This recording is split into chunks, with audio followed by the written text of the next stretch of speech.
Hello viewer, I'm pleased that you have chosen to join me on this trip to Toronto, Ontario. My name is Don. Toronto, Ontario is a very large city, nearly I think 4 million people, located on the northwest end of Lake Ontario.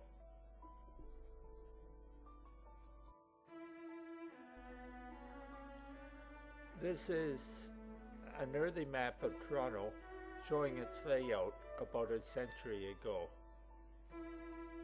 A lot of the buildings still remain in the old part of town, particularly around Queen's Park, where the legislative buildings were built in the late 1800s.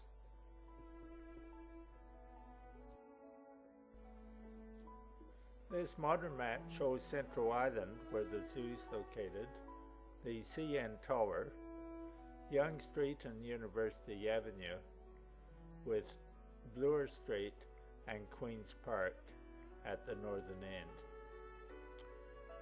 The area shown is the downtown core area of Toronto, the area which I got to know.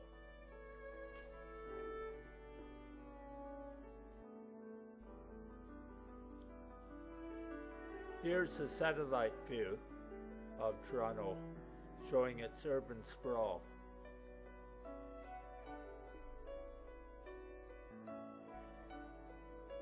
This painting from Central Island shows the Toronto shoreline with the CN Tower.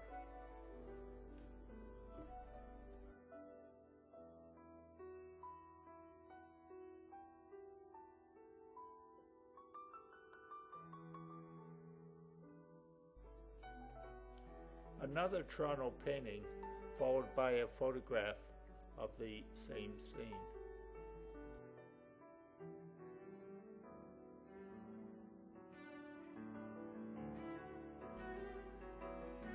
This painting, perhaps done in the late 1940s, illustrates Yonge Street by night.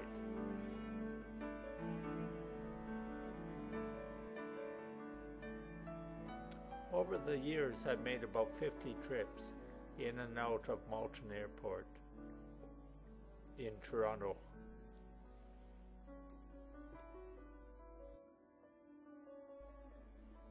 Here's a shot taken in 1968 showing the Toronto shoreline.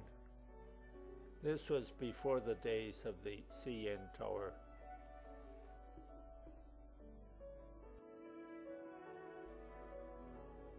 Now a few pictures of Toronto shoreline today.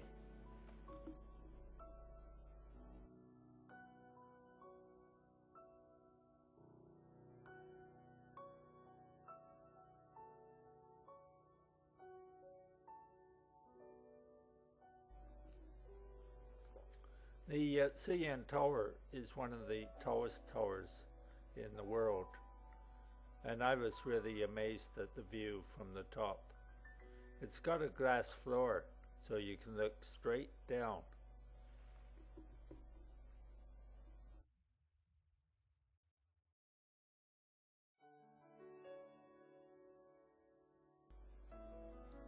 The building seems to soar forever into the sky.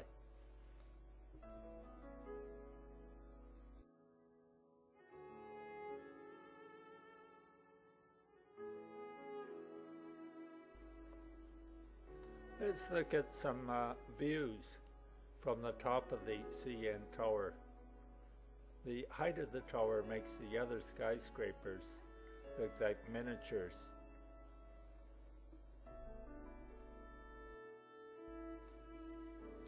This is a view looking along the Gardiner Expressway to the west.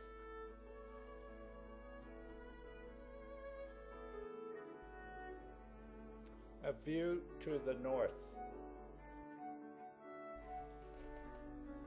In the early 1960s, I was a Boy Scout in Belleville, Ontario.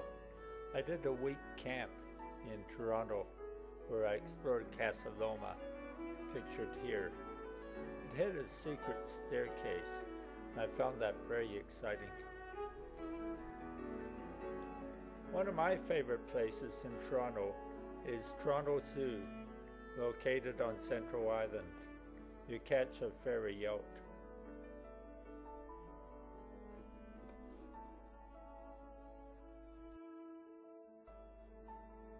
The zoo is excellent, with a very large range of animals.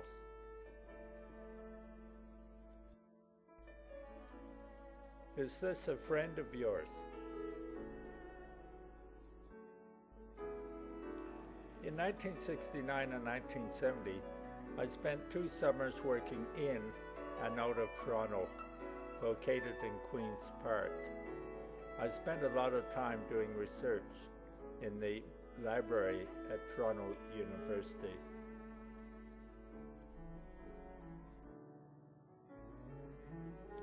I did my research in the old library, but at the time the Robarts Library was under construction.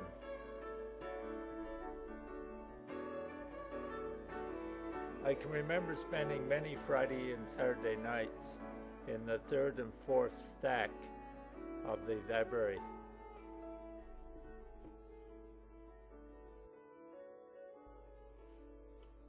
I worked for the Lands and Forests, which was located next to the Legislative Building at Queen's Park.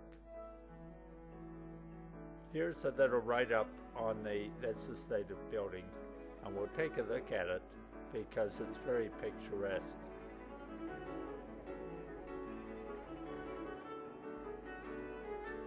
The building itself is very Victorian and also has an excellent library, which I use quite a bit.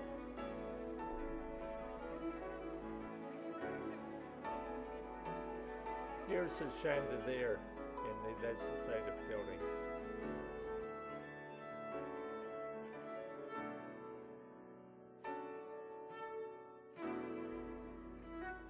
This building was called the Whitney Block, and I worked on the 3rd floor researching canoe routes. Here I wrote the first draft of a book called Northern Ontario Canoe Routes, which I think the Lands and Forests still publishes in a modified form today. I was to spend 4 summers paddling canoe routes during the summer months in Northern Ontario to help contribute to the book.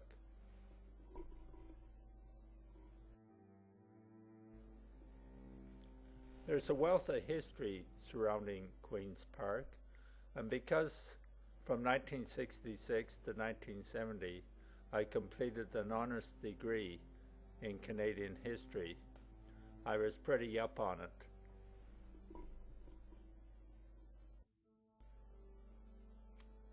Here's Queen Victoria. Sir John A. Macdonald, of course, was the Prime Minister of Canada from 1867, Confederation, until his death in 1891. But he was also an architect in the Confederation of Canada.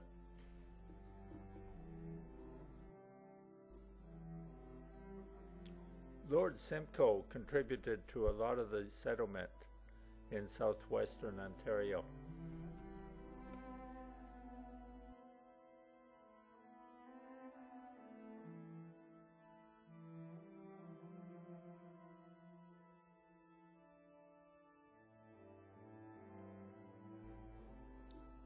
Here's the Toronto Anglican Cathedral.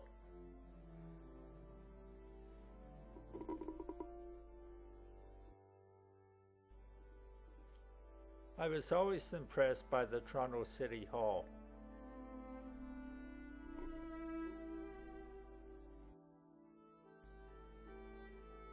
Here's the old Toronto City Hall, and its reflection is in the high-tech building to the right.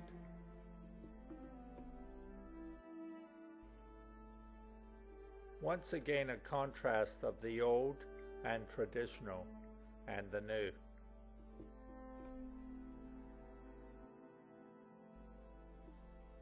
More contrast. Toronto is an exciting mix of architecture spanning many generations.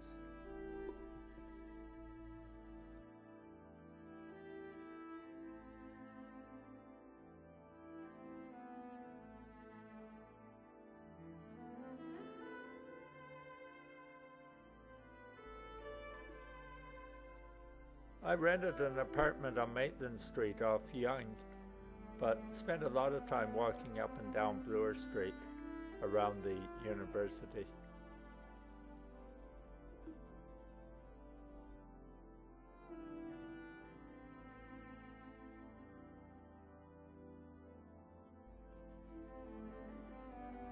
This is the more traditional Toronto as I knew it in the 1960s, with the telephone lines not yet underground.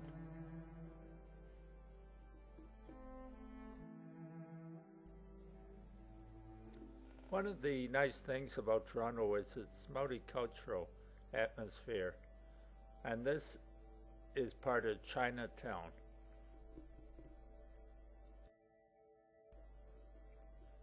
A good panoramic view showing veggies and fruit for sale in Chinatown.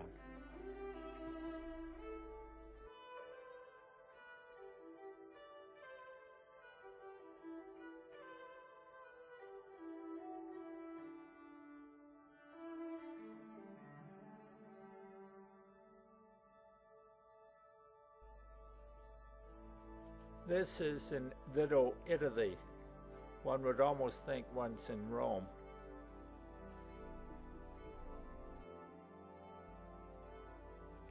I greatly enjoyed visiting the Royal Ontario Museum and went there often. It had a marvelous display of most cultures. They're just building a new front to it here.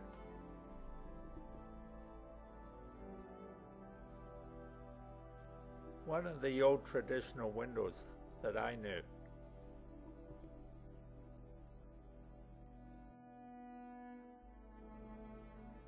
A brightly golden roof.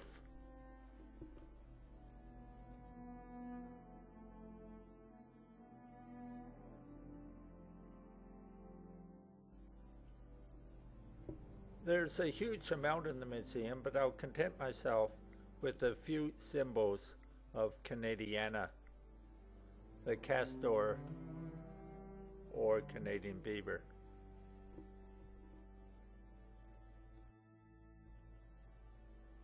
An icon of northern Ontario, the loon, whose haunting call echoes across many lakes.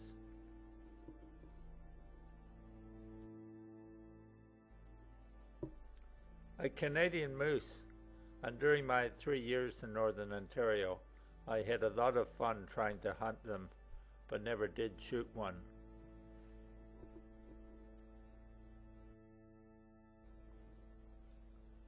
An Inuit carving from the north. Thank you, viewer, for joining me on this quick trip to Toronto, Ontario. I did appreciate your company and hope that you have a good day.